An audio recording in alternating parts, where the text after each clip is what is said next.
اعوذ باللہ من الشیطان الرجیم، بسم اللہ الرحمن الرحیم۔ حضرت موسیٰ علیہ السلام کے بارے میں ہم پیچھے بہت کچھ آیات کی تلاوت کر کے سمجھ چکے ہیں۔ اب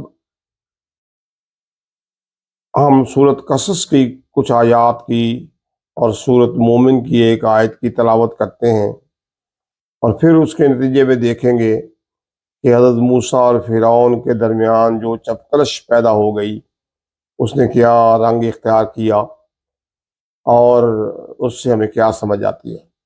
سورۃ قصص کی آیت 38 جو ہے، اعوذ باللہ من الشیطان الرجیم، بسم اللہ الرحمن الرحیم۔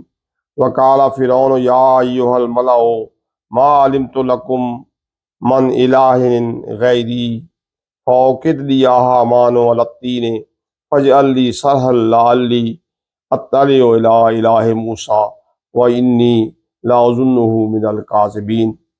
اے فرعون، اور فرعون بولا، اے درباریو، میں تمہارے لیے اپنے سوا کوئی خدا نہیں جانتا، تو اے حامان میرے لیے گارا پکا کر ایک محل بناؤ، تاکہ شاید میں موسیٰ کے خدا کو جھانک آؤں، اور بے شک میرے گمان میں تو وہ جھوٹا ہے۔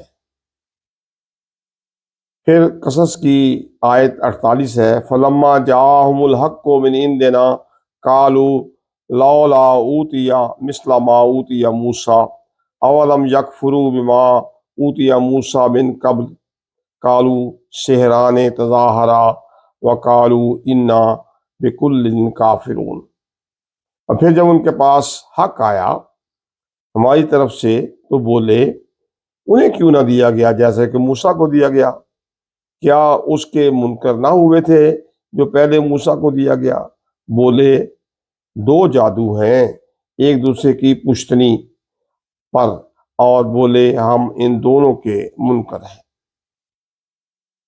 پھر سورۃ قصص کی آیت ہے 76، ان قارون کان من قوم موسیٰ فبغى علیہم وآتیناہ من الکنوز ما ان مفاتحہ لتنوء بالعصبۃ اولي القوہ اذ قال له قومہ لا تفرح ان اللہ لا يحب الفرحین۔ بے شک قارون موسیٰ کی قوم سے تھا، پھر اس نے ان پر زیادتی کی، اور ہم نے اس کو اتنے خزانے دیے جن کی کنجیاں ایک زور آور جماعت پر بھاری تھیں۔ جب اس سے اس کی قوم نے کہا اتراؤ نہیں، بے شک اللہ اترانے والوں کو دوست نہیں رکھتا۔ اور پھر المومن کی آیت ہے 26، وقال فرعون ذرونی اقتل موسیٰ ولیدع ربہ انی اخاف ان یبدل دینکم وان یظہر فی الارض الفساد۔ اور فرعون بولا، مجھے چھوڑ دو، میں موسیٰ کو قتل کروں، اور وہ اپنے رب کو پکارے، میں ڈرتا ہوں کہیں وہ تمہارا دین بدل دے یا زمین میں فساد چمکائے۔ یہ فرعون سے کشمکش کی کہانی ہے۔ جادوگروں کی شکست کے بعد عوام میں حضرت موسیٰ علیہ السلام کی مقبولیت میں ظاہر ہے خاصا اضافہ ہو گیا۔ حضرت موسیٰ علیہ السلام کے معجزات کے سامنے بھی فرعون عاجز آ چکا تھا، اس لیے وہ بار بار اپنے درباریوں سے حضرت موسیٰ علیہ السلام کے قتل پر مشاورت کیا کرتا۔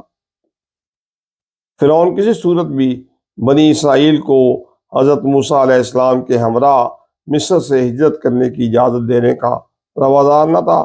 ظاہر ہے اتنے زیادہ لوگ اس کے غلام تھے، وہ ان کو کیسے اجازت دیتا کہ وہ حضرت موسیٰ کے ساتھ چلے جائیں؟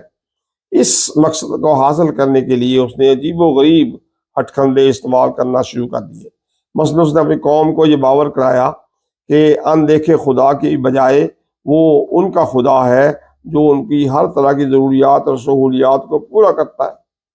فرعون نے اپنے وزیر حامان کو حکم دیا کہ وہ ایک اونچا مینار تعمیر کرے کہ وہ موسیٰ علیہ السلام کے خدا کو دیکھ کر آئے، تاکہ لوگوں کو یہ سمجھ آئے کہ حضرت موسیٰ جس خدا کی بات کر رہے ہیں وہ کوئی نہیں ہے۔ فرعون نے حضرت موسیٰ علیہ السلام کی قوم میں سے ایک شخص قارون کو امیر و قریب بن جانے کے لیے مواقع فراہم کیے، اسے اپنے دربار تک رسائی دی تاکہ بنی اسرائیل کو یہ باور کرایا جا سکے کہ ان کی سلطنت میں بنی اسرائیل کی مکمل آزادی حاصل ہے، اور وہ قارون کی طرح کے لوگ جو ہیں وہ اپنی دولت بنائیں، ان کو کوئی پابندی نہیں ان کے اوپر، اور عیش و آرام سے زندگی گزاریں۔ اس طرح کے بھی مطالبات سامنے رکھے گئے کہ اپنی سچائی ثابت کرنے کے لیے حضرت موسیٰ علیہ السلام اپنی طرح نمائندوں کو اللہ کا دیدار کروائیں اور اس سے ہم کلام کرائیں، جیسے حضرت موسیٰ نے کیا ہے۔ تو فرعون یہ پروپیگنڈا کیا کرتا کہ حضرت موسیٰ علیہ السلام فساد برپا کر کے مصر میں جاری دین اور نظام سلطنت کو بدلنے کے درپے ہیں، اس لیے انہیں قتل کر دینا مناسب ہے۔ تو یہ عجیب و غریب کشمکش ایک چل رہی تھی۔ اسی کشمکش میں حضرت موسیٰ علیہ السلام نے اپنی قوم کو بہرحال راضی کر دیا کہ وہ رازدانہ طریقے سے ان کے ساتھ مصر سے ہجرت کر جائے۔ فرعون کو جب خبر ہوئی تو وہ اپنی فوج کے ساتھ ان کے تعاقب میں نکلا۔